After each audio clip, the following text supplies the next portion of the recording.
Hello and welcome to the Browns Blitz. Today is Tuesday, May 19th, and this is episode number 52. I'm your host, Rod Bloom, and joining me today is Dog Pound Andy Piccone. How are things going for you today? Hey, Rod. Thanks a lot for having me. Sure thing. I guess you're hanging in there like the rest of us, right? Yeah, just trying to get through. Try to get out when you can. Try to be safe. Try not to get infected. Try not to get anyone else infected. So, luckily no one in my family has gotten it yet, and hopefully it stays that way. Yeah, I know. It's kind of been challenging because, not knowing people who have been infected, you kind of feel like you want to, do stuff and, see people in this, but yeah, man, it's scary. So we've been playing it pretty cautious, in my family. The same thing, we've got, my in-laws are in their 80s and we want to make sure that they're, that we can see them at some point. So, Yeah, my wife's taking our two kids out to her mother's tomorrow to celebrate her birthday. I don't know if it's just going to be, hey, stand in the driveway for 30 minutes and say hi, or if she's going to go inside and talk or what. But it's been difficult. But it's also been good. Like family at home, we've gotten a lot closer, which is great. So, but we're learning. We're getting by. Yeah, it's definitely been a mix of a lot of different things.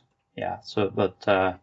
Yeah, we're going to get through it. So before we start really talking more about you and about the Browns, I'm kind of excited because you're a beer drinker. Oh, yeah. And and as much as, as the logo for this show advertises, I'm a beer drinker. I like trying different beers. Oh, yeah. That's one of the things I do on the show.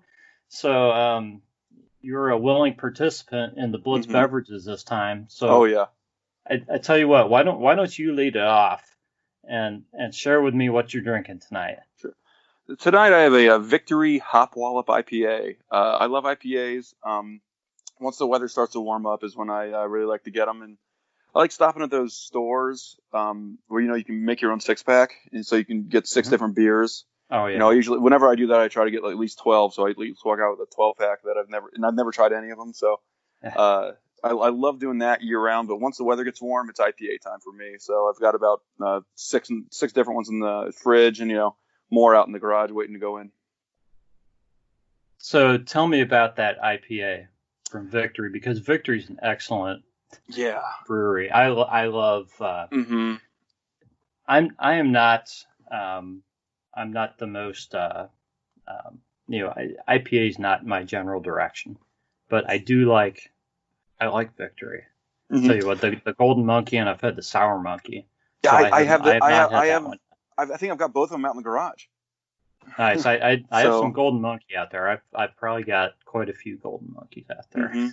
Yeah, I've never had a bad beer from Victory. This one is it looks like it's a more of a like a citra hopped IPA, which I really like. I really like the hazy IPAs, the New England IPAs, the juicy IPAs. Those are my absolute favorite.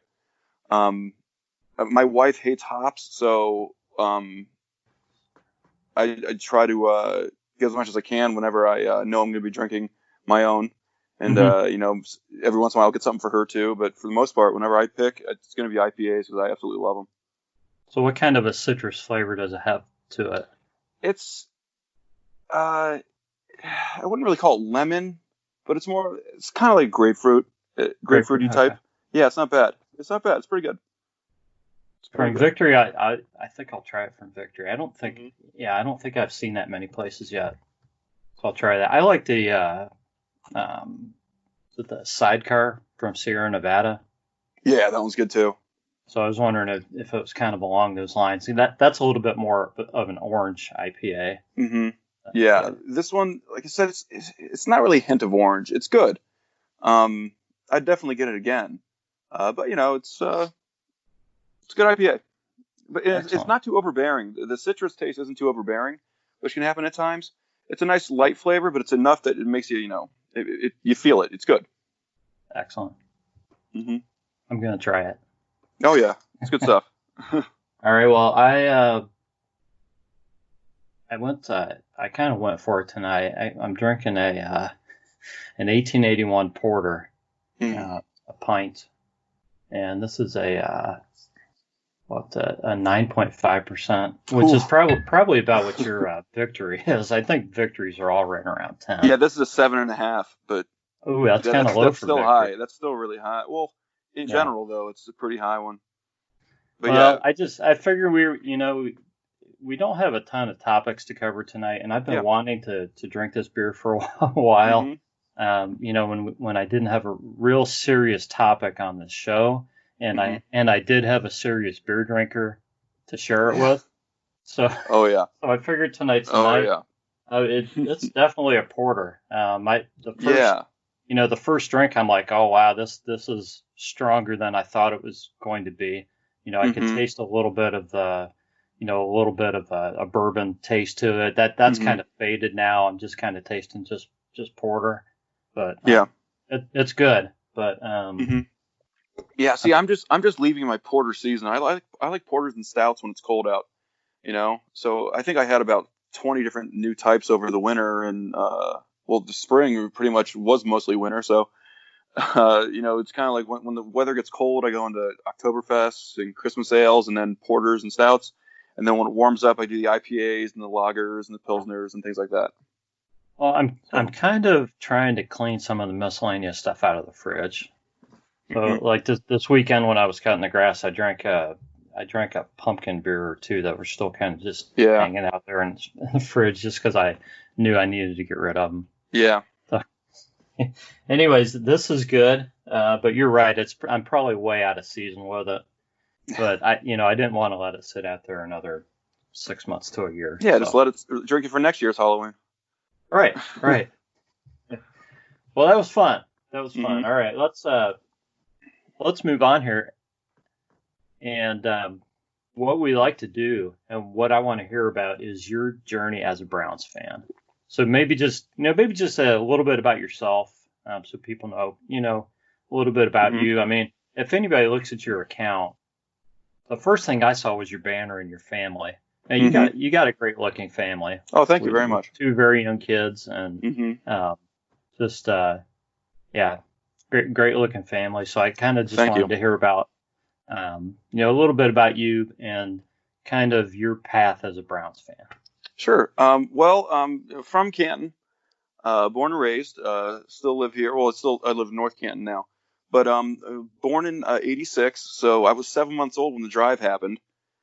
So, and what my dad always tells me about that game was every time something big happened, whether the Browns scored, pretty much the whole last drive with Elway, I was either crying because I wanted a bottle or I wanted to change or something. My dad missed most of the game because I was 7 months old and I wanted something, or I got up from a nap, or I wanted a nap. And the ironic part is my dad's actually from Pittsburgh, so he's a big Steeler fan. He grew up a Steeler fan. But he always rooted for the Browns whenever they weren't playing Pittsburgh. And I was kind of the same way growing up towards the Steelers. Always a Browns fan first. Never once ever rooted against the Browns. But when the Steelers weren't playing the Browns, I would, like to see them win. And then something happened around college when I was at John Carroll where, you just to me, in my experience, the Steeler fans from Pittsburgh aren't that bad.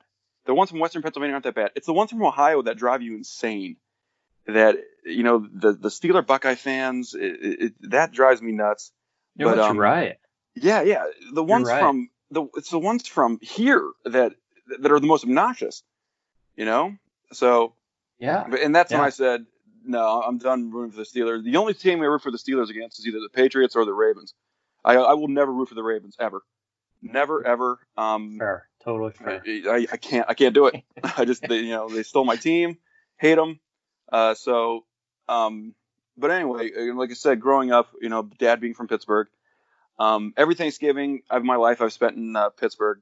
So every year growing up at Thanksgiving, it was 15 Steeler fans and me, So but they were always nice, about it because they knew what the Browns were, and even recently.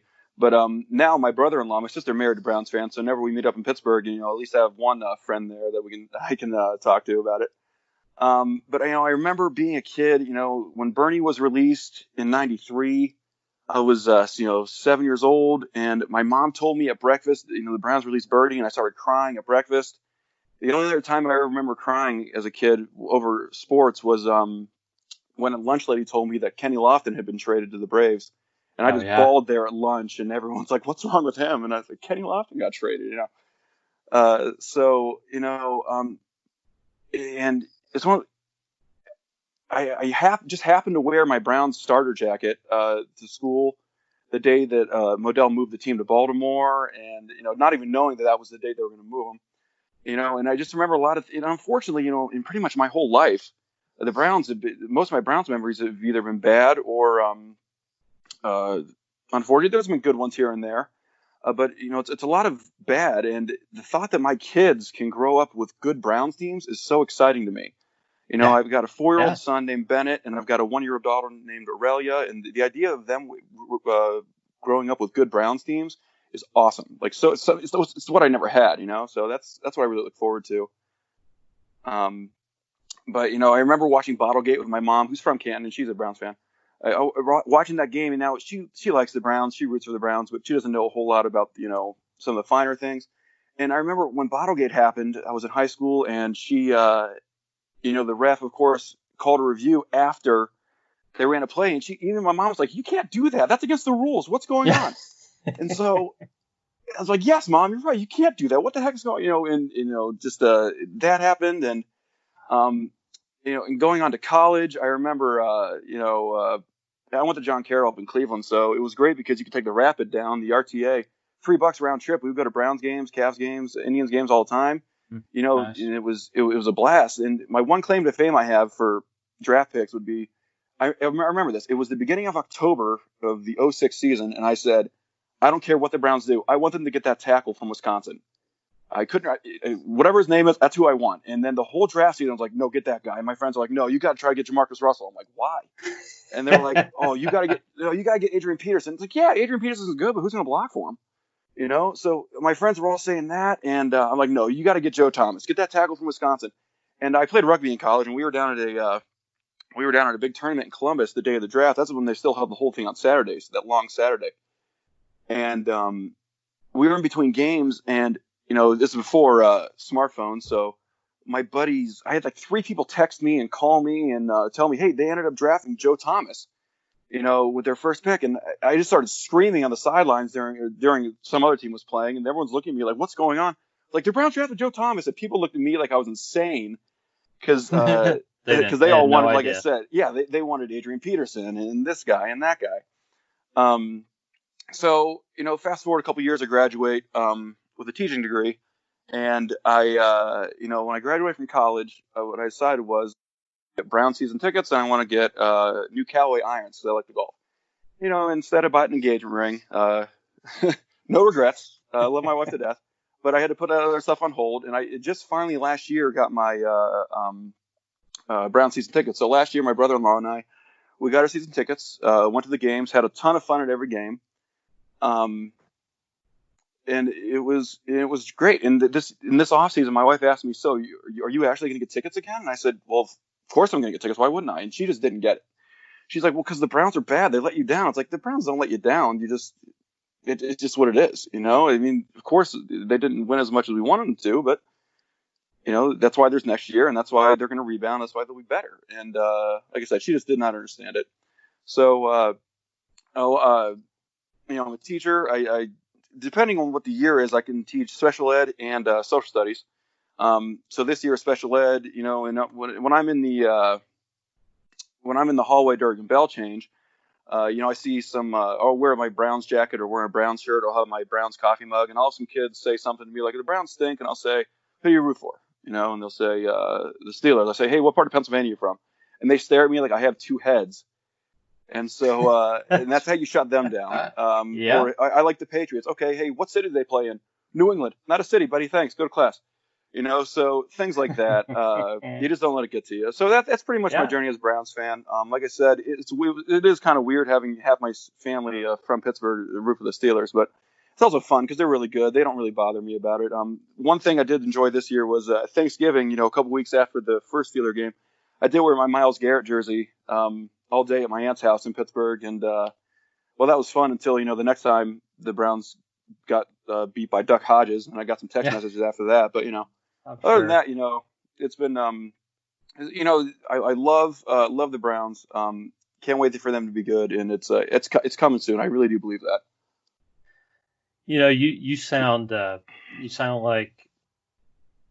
like a fan who, I mean, like a typical fan who of the new generation who's been through all the negative stuff, but you sound very optimistic about being a Browns fan. Like you really love it, and you're very optimistic about the future. Well, yeah, I mean, and this goes for anything. Like if I were to lose my job tomorrow, and I'd say, okay, well, you just got to find another job. I'll find something, honey. We'll be okay. I'll tell my wife that. And I would just be like, I would be confident that I'd find something else. I'm just I guess I'm just an optimistic guy because what good is it to be negative? It's how you're about life, not just sports. Okay. But I also use that in other aspects of life, like oh man, you failed this test. Well, it's not as bad as the '97 World Series. Whatever, it's okay. I got over that. I'll get over this. Or hey, you wrecked your car. Yeah, everyone's safe, and it's not like when Madell moved the team. It'll be okay. So you use those things in life to learn and move on. Yeah, that's great advice. Great way of looking at things.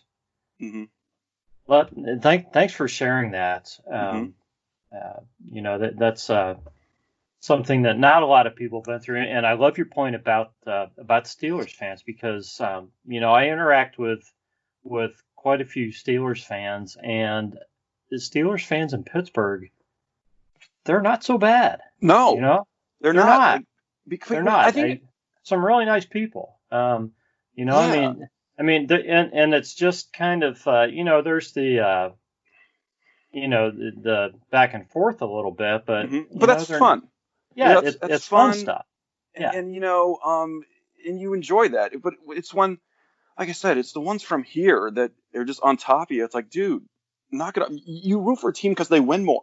That's it. Yeah. You believe in nothing. Have you ever even been to Pittsburgh other than maybe the stadium? I've had in years that I've taught social studies. I've had I always because like I said I teach history and government. And like kids will talk about the Steelers, and I'll say, "Hey, go up to that map. You have 5 seconds to point to Pittsburgh." And the kid won't even leave their seat. They won't even leave their seat because they know they can't find Pittsburgh. They have no idea where it is. Okay, thanks. Yeah. And then the next day they'll come in after they looked it up and say, "Hey, Mr. Coney, it's right there." I'll say, "Okay, what county is it in?" And then again they'll give me that 1,000-yard stare, like, "Oh crap." Hey, who's the owner of the team? Oh crap. Hey, who's the GM? Oh crap. Things like that. So, yeah, the ones from Pittsburgh, or the ones from Pittsburgh are fine to me. The ones from Ohio are just, they're the worst. Yeah, I have to agree with you. Yeah. Well, I wanted to get into one topic that I've seen come up kind of over and over again is the whole idea of what are we looking at this coming season with Baker Mayfield and the fact that the Browns signed Case Keenum. Okay. I think people have a lot of different ideas about what the expectations are for Baker. How quickly he has to perform, what it would mean for him to fail, or what they would see as failure for Baker. What they think, how quickly they think the Browns would, or Kevin Stefanski would put Case Keenum in a game if Baker were underperforming. So I want to get into this because I don't think I see this the way some other people are seeing this. Go ahead. I honestly think that it would take a lot for Stefanski to move away from Baker. I think that was one of the alluring things that made Stefanski want to come here both last year and this year. And guys like Josh McDaniels, who we know loved Baker before the draft. And I honestly think Baker's. I think he's going to be just fine. full disclosure, I was a big Baker guy before the draft started. I mean, that whole draft season, I was like, no, Baker's the guy. Baker's the guy. And I had friends telling me, no, he's 6 foot tall. He's too short. He can't do it. I was like, no, he's the guy. Trust me. Oh, he's this, and he got arrested. And it's like, well, he was a dumb drunk college kid. Okay, I mean, yeah. Don't hold that against him for the rest of his life. He's going to be just fine. And when they drafted him, I remember I was with my cousins, the ones who are from Canton, and they both groaned when they called his name. I jumped out of my seat and was so excited when they drafted him. I thought it was great. And that rookie season, when he turned everyone into Baker fans, that was great. And last year I think he lost focus. He admitted that. That's on him. He's got to mature. He's got to get better at that. But he's also I think had some of the worst coaching imaginable. With I can't even think of the quarterback's coach's name. Lindley or what was his name? The quarterback's coach from last year. Whatever it was. Ryan. Isn't it Ryan Lindley? Yeah, Ryan. Whatever his name was. Yeah, that guy had no business being a quarterback's coach. And I really thought that Freddie was going to be the guy who could really help him because he had a relationship with Baker. And I just think that Freddie, all the things we heard about Freddie, he was absolutely the wrong guy to try to help lead Baker. And, halfway through the season was when I said, we got to get rid of Freddie. And everyone's like, oh, we got to get rid of Baker. He's like, no, don't get rid of Baker. Baker needs better coaching. And the thing that drives me nuts is how everyone's writing him off like, oh, he's already a bust. Like, well, how is he a bust? He's had 2 years, one good, one bad.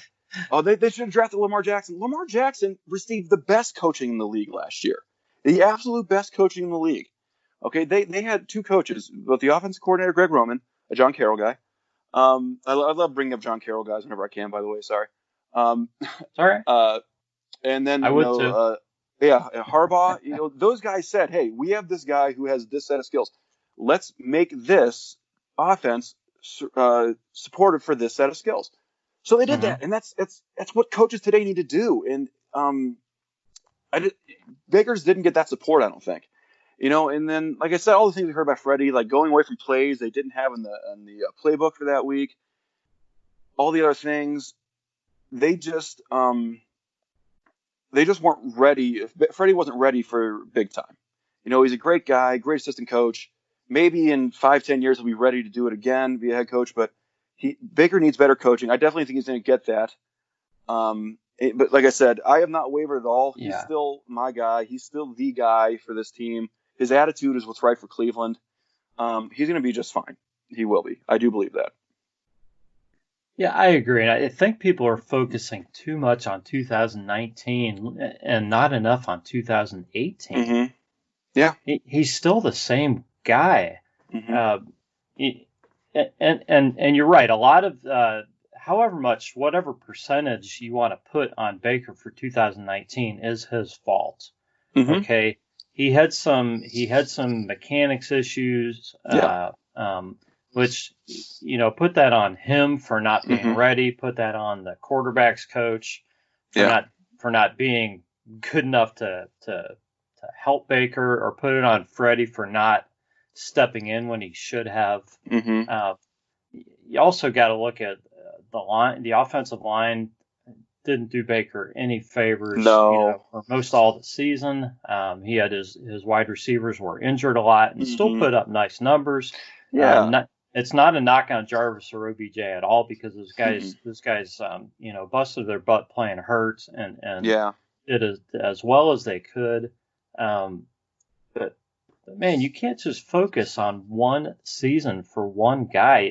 You pick out darn near any quarterback, and they're going to have an off year now and then. Okay, so Baker had an off season. The Browns had an off season. I just think there's so many contributing factors. The Baker and his approach to the season was just one factor. You can't tell me that Baker wasn't trying the whole season long. Okay, he may not have prepared the way he should have in the off season, but I think he was out there giving it his best effort through the season. Oh, I agree. And also, coming in, he just looked a little overweight last year. he's been posting pictures on social media. He's been doing that Peloton stuff, and he looks really good. He's looking like he just came out of college again with his weight. So that's great. I think he's gonna be a lot more focused. I think he's gonna be really ticked off. Also, everyone's questioning him, and I think he's really gonna show some people this year that he was worth the number one pick, and he is a quarterback we all need him to be. So, and I love that he has a lot of the younger guys down at in Texas with him working out right now. I know Peoples-Jones, I believe, is in Florida working out with Jarvis, I think.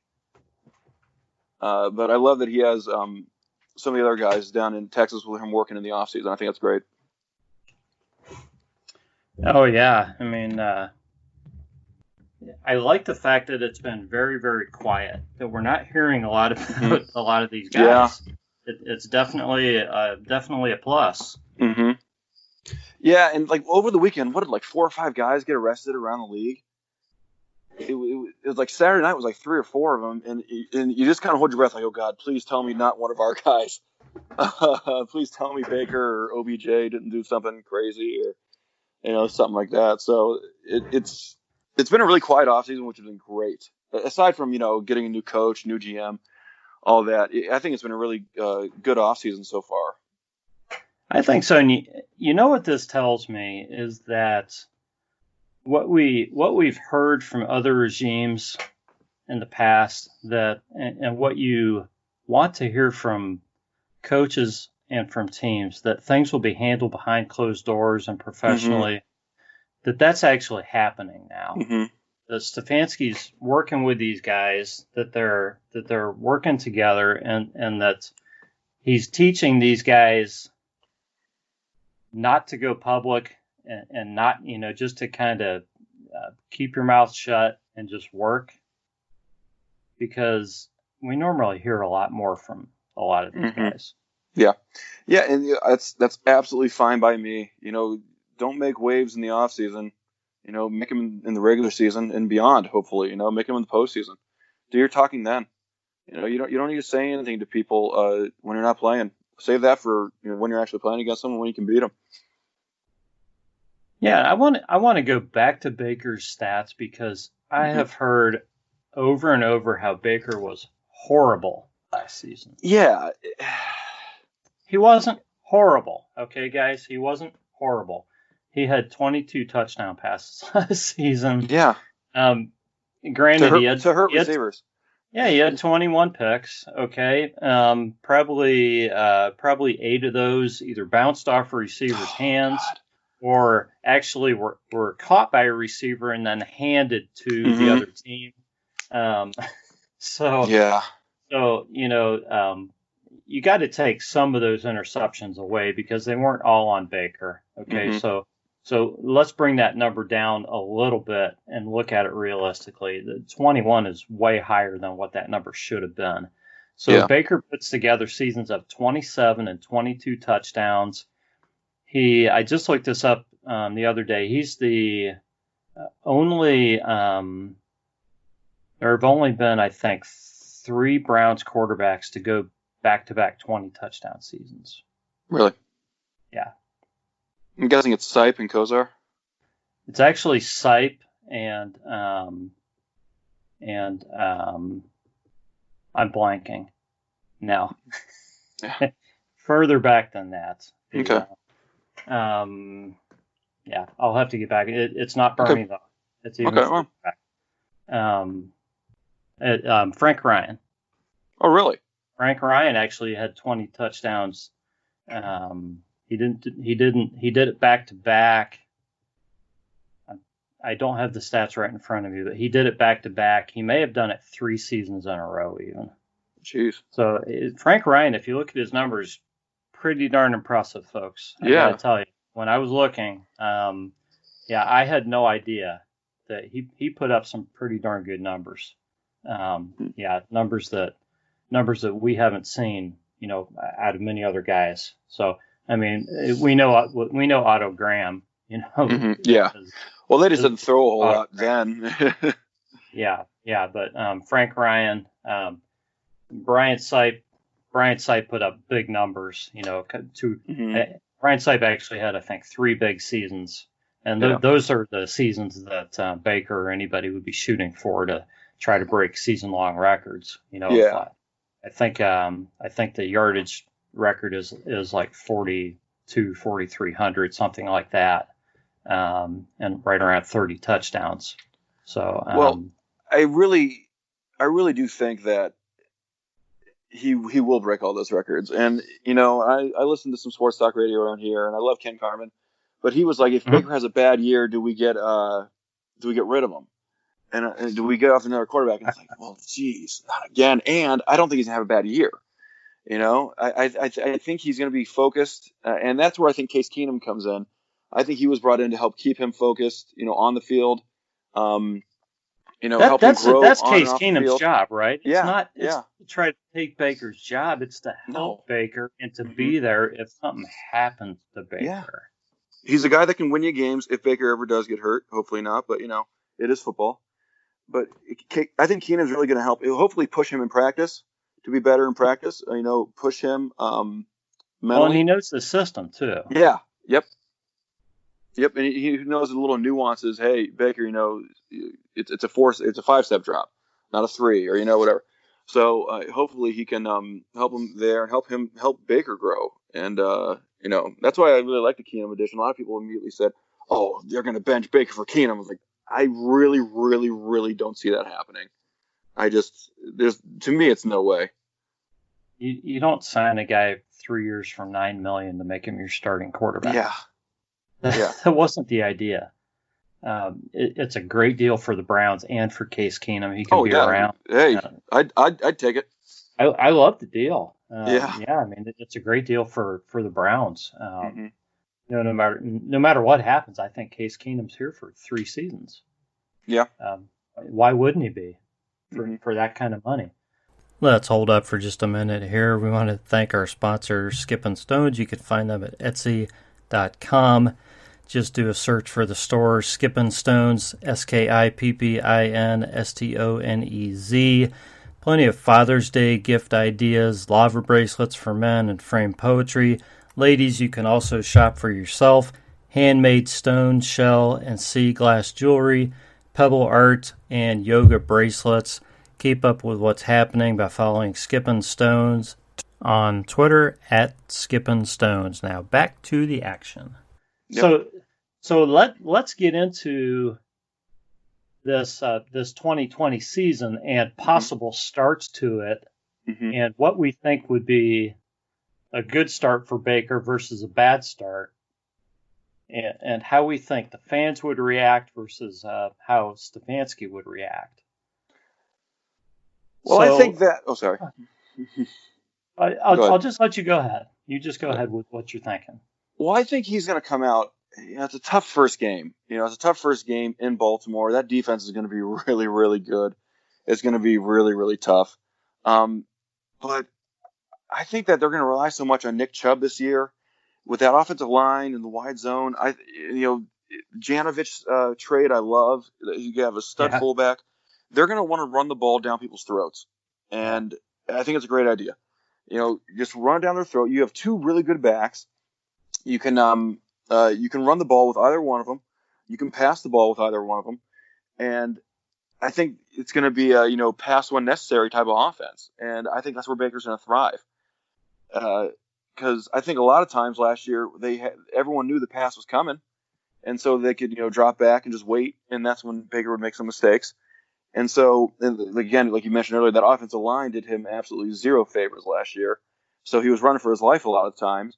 So under Stefanski's offense, with this running scheme we're going to have, with the running game we're going to have, with the talent we have, the offensive line, I think the whole offense is going to come out, doing really well. Maybe not the first week against Baltimore, because it might, with less off-season time together, it might take a while to get going.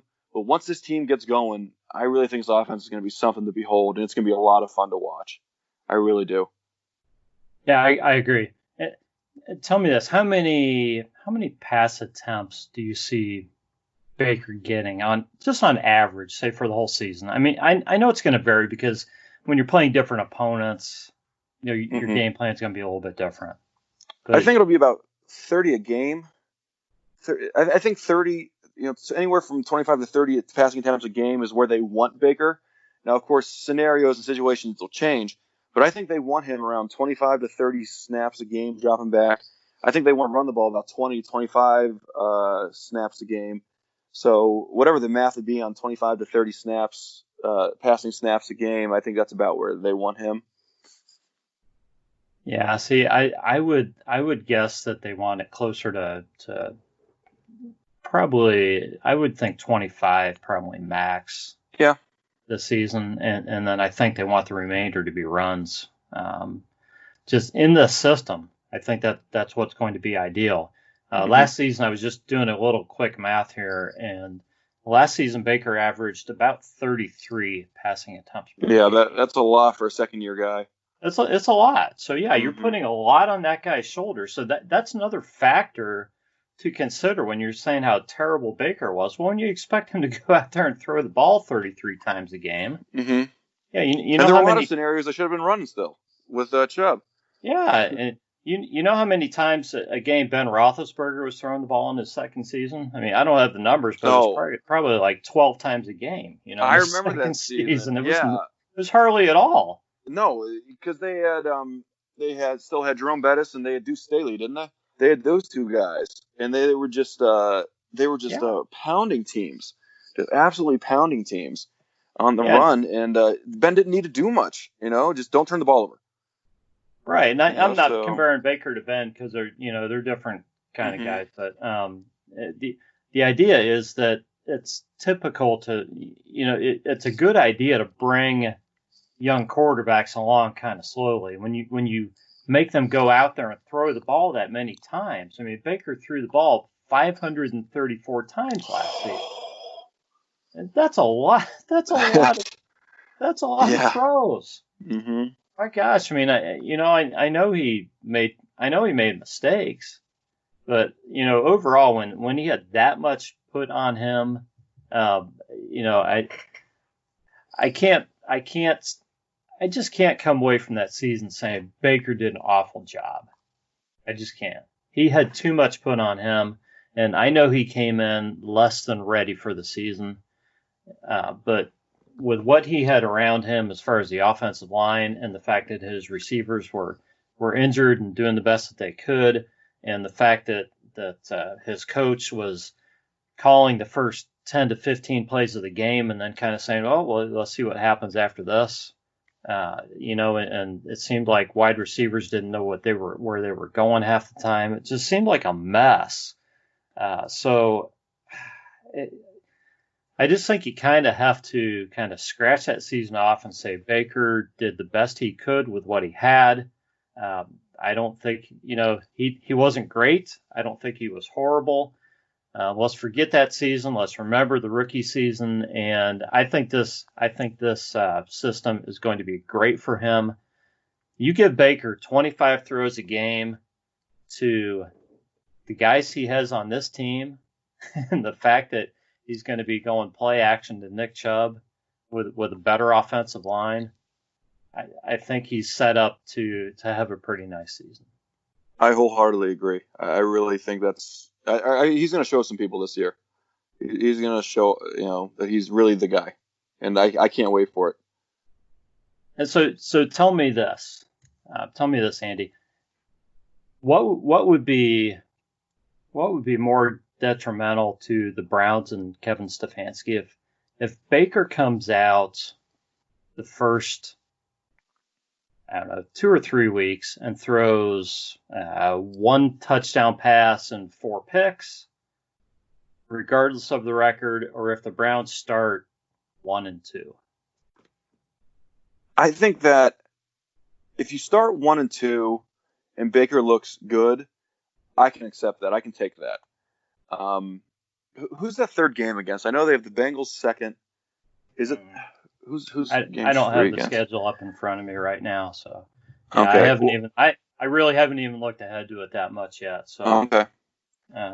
But yeah, if Baker looks bad, I think a lot of people are going to keep crushing him, and maybe rightfully so. They're going to crush him, and then the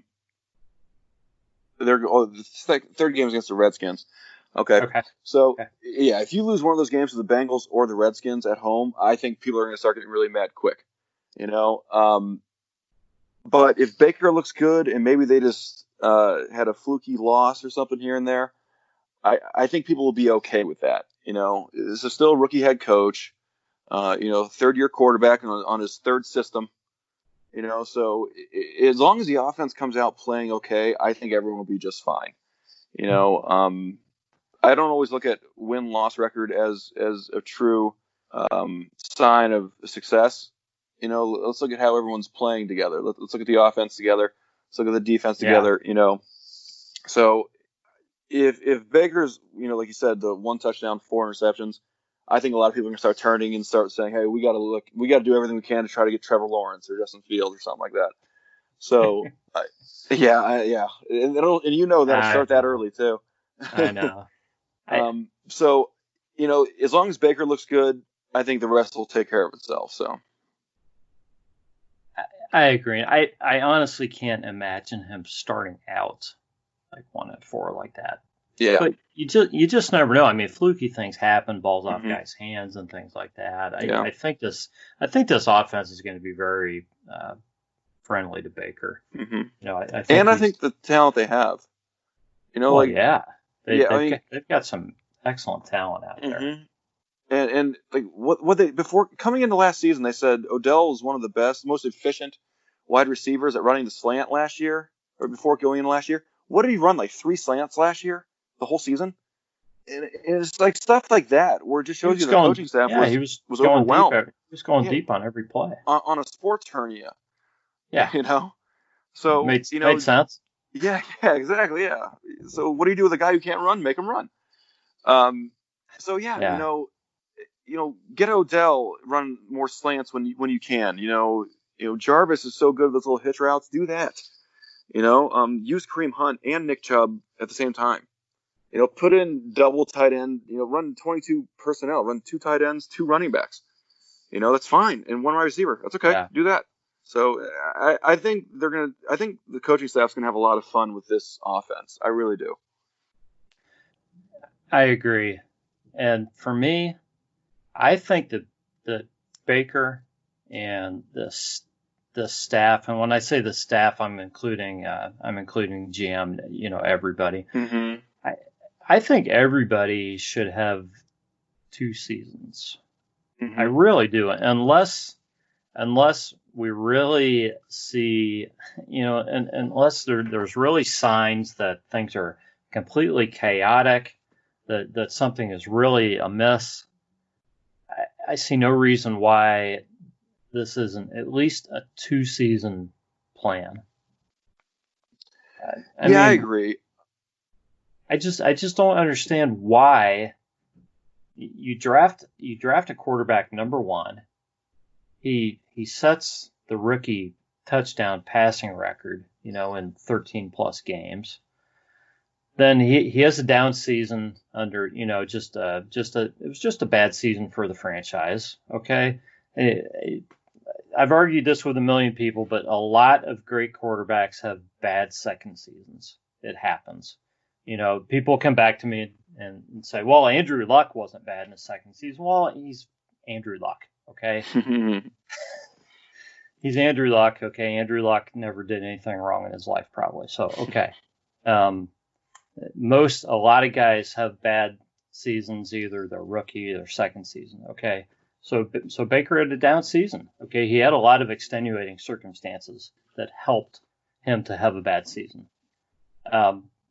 Let's just see what happens this season. But I can't look at this as saying, oh, Baker has to come out and he has to have good numbers through 2 games or we need to move on. How can you look at your number 1 draft pick that way when he put up such great numbers that first season and then amidst chaos didn't do as great as what everybody would have liked him to? Okay. I just can't do that. I mean, he needs to have this season, and then he needs, unless he absolutely stinks this year, he needs to have next season. That's how I'm looking at it. Mm-hmm. Oh no, I agree. As I'm right there with you. Especially give him 2 years under one system. you know, Well, let yeah. him learn a system. Let him have 2 off seasons with the system, if you can even call this off season with the system. So maybe next year is his first full real off season with the system. Let's see what he does with it. We know he's a student of the game. When he stays focused, he can be deadly. So let's see what he can do with these weapons. Who knows what happens to some of the receivers after this season? But it's not like he'll be left with nothing. So yeah, like I said, I think he's going to be just fine. I think the offense is going to be really good once they get clicking. It might take a couple games, but they're going to surprise people. The offense, at least. The defense, I just don't know with the linebackers. It just seems that. Well, I We'll think it's see. I obvious mean, that. yeah, Well, I think you're right. I think yeah, the defensive line and the DBs are gonna have to kind of yeah. help cover. Doesn't it just kind of seem like linebackers are like the running backs of the defense, where you know I know the Eagles did this. You can have anybody at linebacker as long as you have a good defensive line and a good secondary. It's like running back. Well, if you have a good offensive Feels line, a like good that. quarterback, anybody can play running back. So Yeah, yeah. so so I so think the we'll we'll, Browns are we'll trying see. that. So Yeah, yeah, I'm hoping it yeah. works. I'm Oh hoping it yeah, works. yeah. They'll probably do a lot of the same 4-2-5 stuff on defense I did last year, but we'll see. Yeah, I think so. I think so. So let's we're going to talk briefly about what the season could look like with the pandemic and that.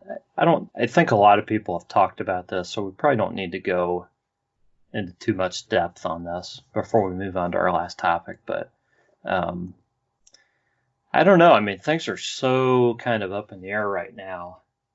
They really Sports are starting to happen again a little bit. People are starting to talk about it. People are starting to talk about sports in high school and things like this, and setting rules out, for how to do them.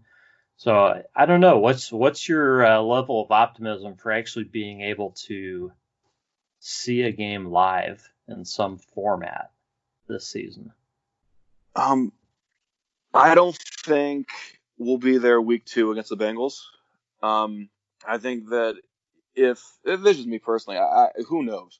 Who knows what happens between now and then? It's a long time, but I don't think that there will be a stadium full of fans for the Bengals game, which stinks because I love Thursday night games. I love being at Thursday night games, I should say. Yeah. Um, uh, I just don't see it. At least not 65,000 fans. They're Right. talking about maybe social distancing in the stands, which kind of sounds crazy. Because who do they decide who gets in and not? You know what I mean? Yeah, you got So season ticket holders. You guys are sitting next yeah. to each other. I mean, hmm jeez. Yeah, that's rough. Yeah, so I personally don't think there will be fans in the stands at least to begin the season. Who knows what happens the rest of the season? But it's I know more and more states are opening up. Like I just saw. Remember, like a month ago, California said they may not open up until like 2021. And then a couple days ago, they say, okay, we're going to let professional sports teams start up June 1st or sometime coming up. And it's like, well, duh. What happened? The LA football teams, they said, okay, hey, what state will let us play? We'll just play your games in Texas or some other stadium. And Right. that's when California realized, oh crap, all those tax dollars are about to go to some other state, so we have to open up. So all the states, there will be football. I never doubted that. Who knows what it's going to look like though? So I do think that every state is going to allow football teams to play. It's just a matter of who else do you let in. Is it more important for you, and I assume it is, that we get a full season in versus figuring out some way for fans to get the games? Oh yeah, I mean, I love going to the games; they're a lot of fun. But I'd much, much, much rather have a full season of football, watching 16 games at home, than Yeah. watching a 10-game season, which I can go to some. You Right. know, you know, I want to watch football. I want to watch sports. So I'll take it however I can get it. If I have to sacrifice one season and not go to a game, that's fine. That's okay. I've done that a long time, so it's, of course I want to go to the games. I'd love to. But if we don't go this year, that's okay for me. I'm sure some fans want to go no matter what, and that's fine. But if they say no fans this year, that's okay. You're not going to hurt my feelings. Yeah, I mean, unfortunately, this has become like a very political issue, and I talk sports, Andy. I don't talk politics, so so I have no interest in getting into the politics of it. I want people to be safe. I want this virus to be under control. Mm-hmm. I want the deaths going forward to be kept to an absolute minimum, whatever it takes to keep them to a minimum. I understand the damage to the economy. I've got faith in this country and the American people, that we can, that we're going to have to rebuild some stuff after this is done. We've recovered from things in the past, and I think we can recover from this. So I hope people can believe that. I know there are a lot of people out there hurting right now. People in a lot worse positions than me. People have either lost somebody to this pandemic, or people have lost their jobs. People, like I said, people are hurting. So I feel for everybody. I know, people, some people probably don't even care about sports other than just a diversion. But let's just hope that things are done properly in order to minimize, the risk of of this thing kind of taking off again, and everybody's kind of kept as safe as possible, and that they can do that and still get us a football season. I agree. I wanted to get your thoughts, since we're almost talking politics, but not talking politics. The Rooney Rule.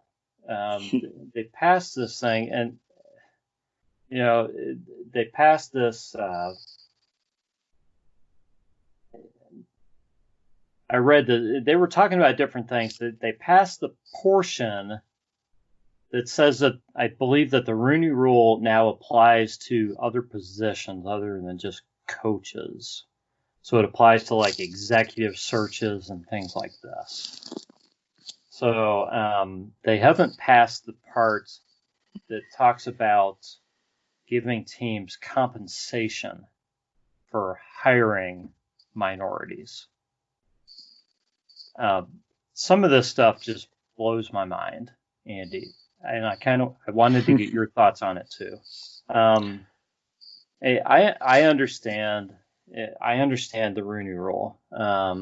It's a great idea, because some teams, I'm sure, were not doing things right.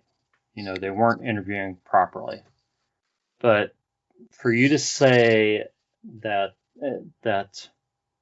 you have to interview people of this race and that race, I don't understand what that's actually doing.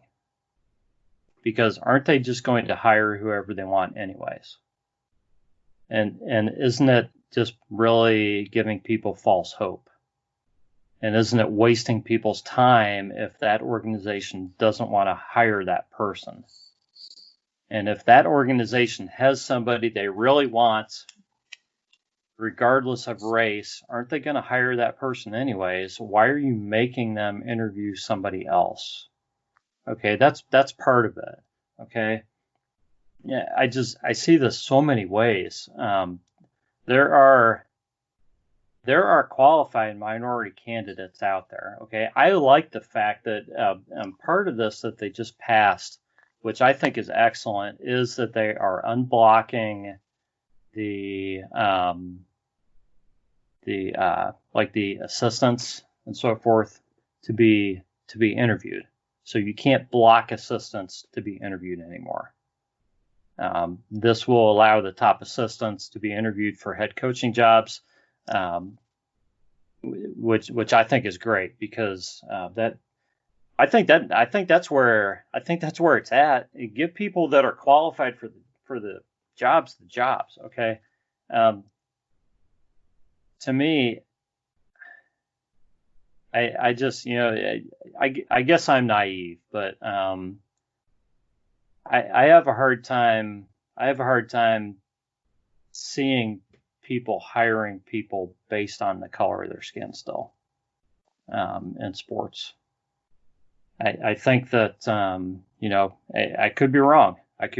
But I think that if you're qualified and you're unblocked, I think that things are going to be available.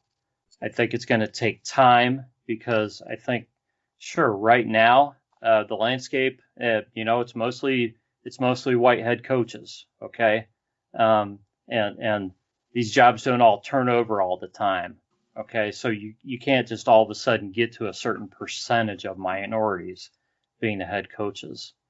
But I think if people are I hate to use the word patient because people are going to say, well, we've been patient for so many years and years and years. But I think that I just have a hard time. I just have a hard time with this because I think that people, I think of Martin Luther King, and I just feel like we should be there already. I feel like people should be judged based on the content of their character and their ability, and that we shouldn't be forcing people to interview people based on the color of their skin or their nationality or anything else. What the heck? Why is this necessary? Why are we doing it? And if we are forcing people to interview them, we're still not forcing them to hire somebody. And then if we are going to give somebody compensation for hiring a Black or a Latino coach, is that right? I need you to help me out with this. Yeah, it's tough because, like you said, we should be there by now. The whole country should be there by now. But we're not, and certain aspects are not. And I just have a hard time saying, okay, we have these two candidates we want. We have the white guy, we have the minority guy.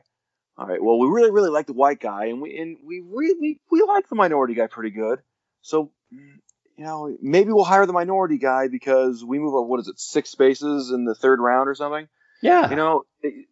Is that really what's going to be fair? determined? Yeah, is that really what's going to determine who you let run your team, whether it's a GM or coach? So and is that fair? I just don't see it changing much. The two guys have both worked just as hard, right? Mm-hmm. So why should you hire the minority over the non-minority in order to get that advantage? If they're truly even candidates, or if the one's truly a better candidate. Yeah, it just doesn't. I don't think it changes much. I don't think that if you like a guy, you're going to hire him. I mean, yeah. I think the Browns proved that last year with Freddie. Like, John Dorsey knew he was going to hire Freddie Kitchens. I think to an extent, Paul DePodesta knew he was going to hire Kevin Stefanski. So what else are you doing? I was interviewed back when I was interviewing for teaching jobs.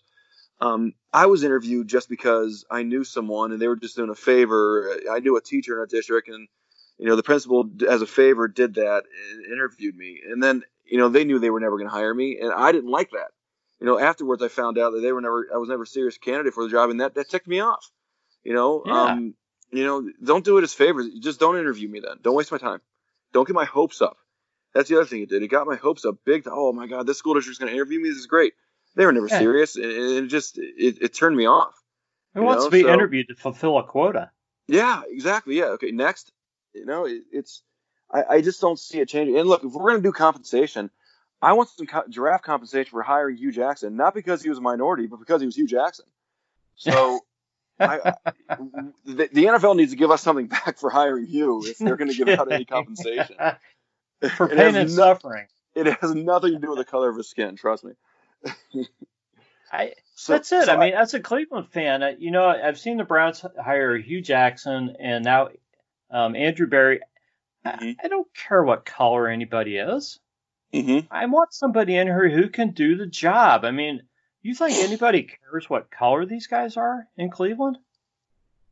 Yeah, no. If you do the job well, no one's going to give a crap. No one. Right. So we want the best guy. I mean, shoot, it doesn't. I mean, man, we want a winning team. It doesn't matter. We want the most qualified person. To me, it was clear that Andrew Berry was the most qualified guy. And shoot, when Hugh Jackson was hired, I was excited about him. Yeah. Oh God, Hugh.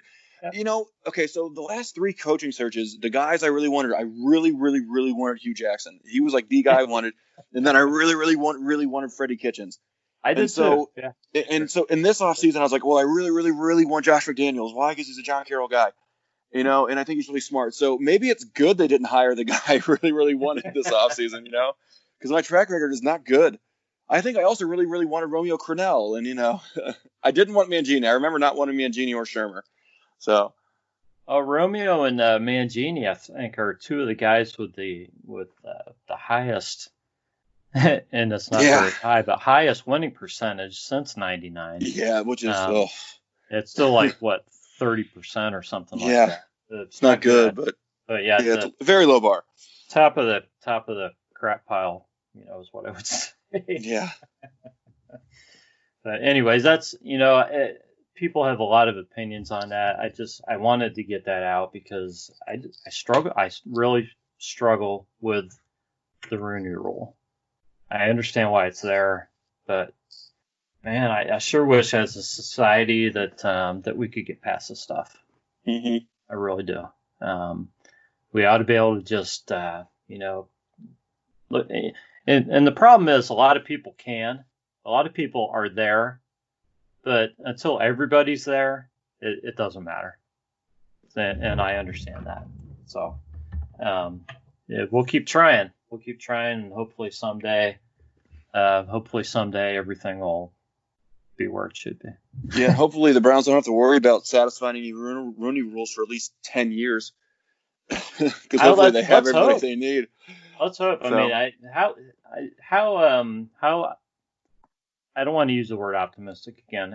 Let me say this: how many seasons would you need to see Kevin Stefanski stay as head coach in order for this to be a successful regime? You got to go at least 6, probably closer to 10. Because if you look at, the Steelers are an anomaly. They've had 3 coaches since like 69 or 70. Something like that. Yeah, exactly. Yeah. That's just stupid crazy. You can't expect that for every team. But, you think about coaches that have really good runs. Andy Reid being in Philly for all those years, that goes against the norm, really. So I think you got to be there for at least 6 years for it to be a success. You're probably closer to at least 10. But after a while, young, coaches. Too. I mean, he's a young guy. He's 37. Yeah, 37? I mean, he could be here. If he's successful, he could be here a long time. Yeah, Andrew Berry, what's 32? I think he just turned 32 or just turned 33. He's a little older than my daughter. Yeah, I turned 34 next month. So, so what am I doing with my life? I should have gone to Harvard and been really smart too. Yeah. Yeah, I've talked about this before on the podcast, but the Steelers back in the Steelers franchise started in the 30s, and when they started out, they had a new head coach almost every other season, and they stunk up until the days of Chuck Noll. And when they started sticking with coaches, they started getting good. Browns, I was going to say the Browns had Paul Brown, won a lot of championships, had a coach for a long time. And then they had Sam Rutigliano for a while. They had Marty for a while, and they were pretty darn good franchise. And then as soon as they started coach hopping, started not being so good. Mm-hmm. And there's correlation, definitely. Yeah, and we've heard everything from Haslam and DePodesta. Hey, we finally have the organization the way we want it, from top to bottom. We have the structure we want, we have the guys we want, and okay, I'll trust you on that. But if this doesn't work, like we said, how optimistic I am. If this doesn't work, I don't know if anything will ever work under Jimmy Haslam. Because I'm going to take him at his word. He said this is the structure he's wanted. These are the guys he's wanted. So if and it's on him. He has thus far not been a good owner. And I want him to be, obviously, and I like the guy personally. He seems fine, but and his wife seems great, but if this doesn't work, then he will never work out. I agree. I like this setup, and we haven't seen a game yet under Kevin Stefanski, but I think we all feel pretty comfortable with what the guy can do. So I think he's going to make a few mistakes. He's got to learn a few things as a head coach too. But I think he's the right guy. I think he's going to be fine. I think we need to have a little bit of patience with him and the team as they get into that zone, those first few games especially, like you said. But I think the Browns are in a good spot. I think Andrew Berry is absolutely the right guy. I love what he did in the draft. Yeah, the draft and the free agents. I mean, he's been excellent. He's excellent. So yeah, I mean, let's go. Wish the season was ready to go tomorrow. Wish they were ready to go and we could play. So I agree.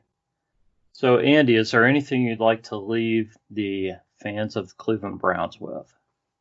Guys, just keep your heads up. Don't let them get you down, especially team fans from other fan bases. Just we're gonna get there, guys. We are gonna get there. I do think that this is gonna be it. Maybe not this year, but within the next 10 years, I think we're gonna get there. We think we're gonna be just fine. So go Browns, and can't wait for everything to work out. I agree. And this being episode 52, the Browns Blitz has been around for a year. There've been some ups and downs. Been through some changes. Obviously, my original co-host isn't around anymore. He chose to leave Twitter and everything. So I've changed the format to one that I happen to like right now, where I kind of like to mix it up and have people like you on, Andy, who get a chance to come on and have a voice and just just kind of talk some Browns football with me, and then I have I get to have my brother on occasionally, and friends like Peter Jones. Gotten to have some great guests, and just have really gotten to know some good Browns fans over the past 52 weeks. I want to thank everybody who's listened to the podcast, either through Twitter, on Podbean, on iTunes, on Spotify. And I know a lot of you guys listen on The Grueling Truth. Can't thank them enough for letting us be the Browns podcast on their site. It's been an honor to do that. So I thank you guys for a great first year, and look forward to bringing you even more quality and some great guests and some great podcasts going forward. So thanks for talking some Browns with me, Andy. It's been, of course. Thank you so much. Thanks for having me. Yeah, it's been a lot of fun. Oh yeah. Any beer drinkers always welcome on the show. All right. Yeah. All right. This has been the Browns Blitz. We thank you all for listening, and we will catch you next time.